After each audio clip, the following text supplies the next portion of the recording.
50 বছর ধরে একটা দেশকে রাডারবিহীন থাকতে হচ্ছে, স্যাটেলাইটবিহীন থাকতে হচ্ছে, পারমাণবিক কোনো অস্ত্র নাই, নিউক্লিয়ার কোনো মিসাইলস নাই, কোনো জিওপলিটিক্যাল বড় বড় রাষ্ট্রের সাথে অ্যালায়েন্স নাই।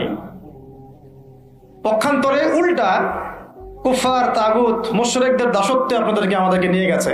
তাহলে 50 বছরের খেয়ানতের লিস্ট করলে মানে এক আসমান থেকে দ্বিতীয় আসমান পর্যন্ত হবে আর কি লিস্টটা। এত খেয়ানত 50-60 বছর হয়ে গেছে। এখনো যে বিষয়গুলো নিয়ে আমাদের কথা বলতে হচ্ছে, এটাই হচ্ছে সবচেয়ে লজ্জার।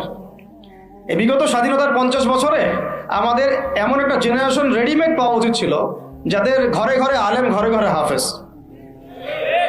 এখন ঘরে ঘরে খুঁজলেও, বোম মারলেও আলেম বের হয় না। ঘরে ঘরে খুঁজে ছান মারলে একটা করে হাফেজ বের হয় না, আলেম বের হয় না। ঘরে ঘরে ছান মারলে যে কোনো একটা টিকটকার ঠিকই বের হয়। এই বাস্তবতা আর আমাদের স্বপ্নের মধ্যে আসমান জমি পার্থক্য আছে।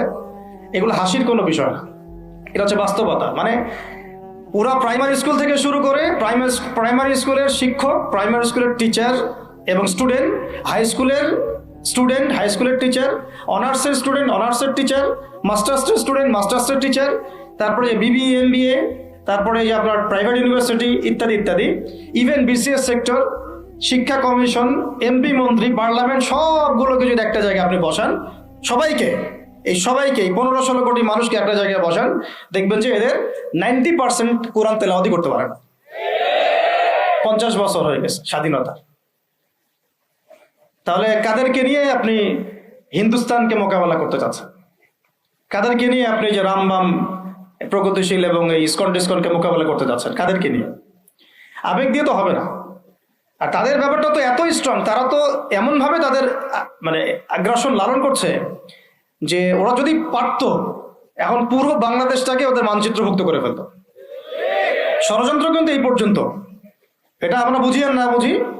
আর আমরা তো খুব সাম্প্রদায়িক সম্প্রীতির বয়ান দিচ্ছি এখন আর কি। বিগত সময়ে কিছু রাজনীতি হয়েছে জঙ্গিবাদ শব্দ দিয়ে রাজনীতি করা হয়েছে।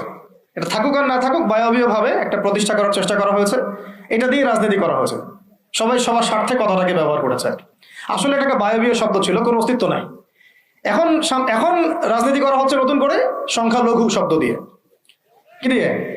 সংখ্যালঘু। তো সংখ্যালঘু শব্দ দিয়ে যে রাজনীতি করা হয়, তো সংখ্যালঘু যারা, তারা সংখ্যাগুরু কমিউনিটির মধ্যে সাইফুর রহমানকে এভাবে দিনে দুপুরে কুপিয়ে হত্যা করে কিভাবে?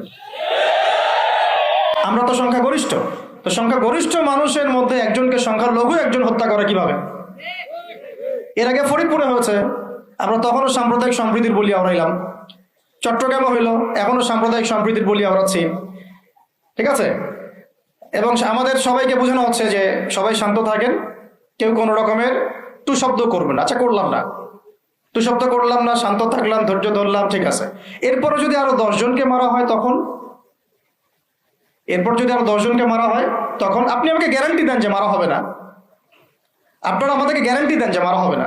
যদি মারা হয় তখন আপনি বলছেন মারা হবে না ইনশাআল্লাহ, ঠিক আছে। যদি মারা হয় তখন, এখন আমি ধৈর্য ধরলাম, এখন আমি সাম্প্রদায়িক সম্প্রীতির কথা বললাম, এখন আমরা চুপ থাকলাম, কেউ এগ্রেসিভ কোনো ভূমিকায় গেলাম না, এবং যাওয়া উচিত না, ঠিক আছে, খালাস। আপনি আমাকে গ্যারান্টি দেন এই ঘটনাগুলো আগামীতে ঘটবে না। প্রশাসন গ্যারান্টি দেন, সরকারে যারা আছেন গ্যারান্টি দেন। দিতে পারবেন? যদি দিতে না পারেন, কেন পারবেন না? যদি দিতে না পারেন, তাহলে গ্যারান্টি কেন দিতে পারবেন না? তার মানে আপনার প্রশাসন ফেল করেছে এখানে। সেই ভাইকে হত্যা করা হয়েছে, সেই ভাইয়ের হত্যাকারী যদি 20 জন 30 জন হয়, প্রশাসনের পক্ষে এটা কোনো বিষয় না 30 জনকে কারাগারে নিয়ে আসা এবং আচ্ছা মতো রিমান্ডে সিদ্ধ ডিম ঢোকানো, কোনো বিষয় না। রিমান্ডে ওলামায়ে কেরামের পা ভেঙে দিতে পারেন, তাহলে এটা কেন পারছেন না?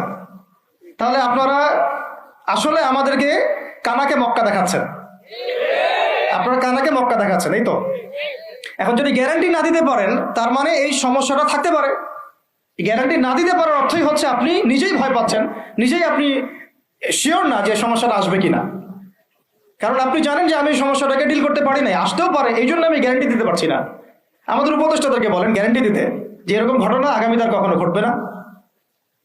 আমরা তো সবাই শান্ত আছি, কেউ তো একটা টোকাও পর্যন্ত দেয়নি। কাউকে দিয়েছেন? আচ্ছা, ঠিক আছে। আবার আমি প্রশ্ন করছি, যদি গ্যারান্টি না দিতে পারে এবং না দিতে পারাটাই তাদের ব্যর্থতা, এবং এর যদি উপযুক্ত বিচার তারা করতে না পারে, না করতে পারাটাই ব্যর্থতা সংখ্যাগরিষ্ঠ মুসলিম রাষ্ট্রে, তাহলে এই ঘটনা যদি আগামী 1 বছরে, 2 বছরে, 5 বছরে আবারও রিপিটেড হয় এবং একজনের জায়গায় 3 জন, 4 জন, 5 জন, 10 জন পর্যন্ত পৌঁছায়, তখন আপনাদের ভাষাটা কি হবে? তখন আপনারা কি ভাষায় কথা বলবেন আর আমাদেরকে কি বুঝাবেন? এটা আমার প্রশ্ন। আরো প্রশ্ন আছে, সাইফুর রহমান যদি আপনার ছেলে হইতো তাহলে কি হতো? সাইফুর রহমান যদি আমাদের উপদেষ্টাদের কেউ হতো তাহলে কি হতো? সাইফুর রহমান যদি আমাদের যে ওলামায়ে কেরামগণ, শ্রদ্ধার সাথেই বলছি, বিনয়ের সাথে, আপনাদের যদি ছেলে হতো আপনারা কি সেম কথা বলতেন কিনা? সাইফুর রহমান যদি আপনার মেয়ের জামাই হতো তাহলে আপনি সেম কথা বলতেন কিনা? এই জায়গাগুলো তো অনেক গ্যাপস আছে। আমাদের এত স্বার্থপর চিন্তা চেতনা যে আমার তো আর নিজের ছেলে মরে নাই, আমার তো আর নিজের ভাইকে মারা হয় নাই, আপনি তো তাকে আপনার ভাই মনে করতে পারছেন না। এখন পর্যন্ত আপনি সাইফুর রহমানকে আপনার ভাই মনে করতে পারেন নাই। সবাই চুপ। আর আমাদের কিছু সুরসুরি মানহাজের কিছু মানুষ আছে, সুরসুরি আর গিরগিটি মানহাজ, মানে তাগুতের নাম এক্স হইলেও তার পক্ষে, ওয়াই হইলেও তার পক্ষে, জেড হইলেও তারই পক্ষে, সবসময় চুপ।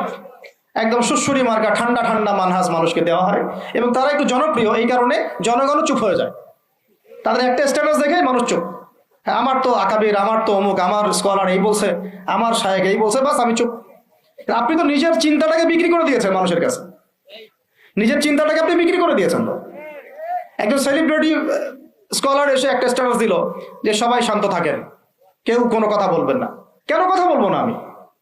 শান্ত থাকেন বলার আগে আপনার বলা উচিত ছিল যে আমার ভাইকে এভাবে মারা হয়েছে, আমি এর তীব্র নিন্দা জানাই এবং এর বিচার আমি দাবি করি। তারপরে আপনি বলতে পারতেন আপনারা শান্ত থাকেন, আমরা বিষয়টা ডিল করছি।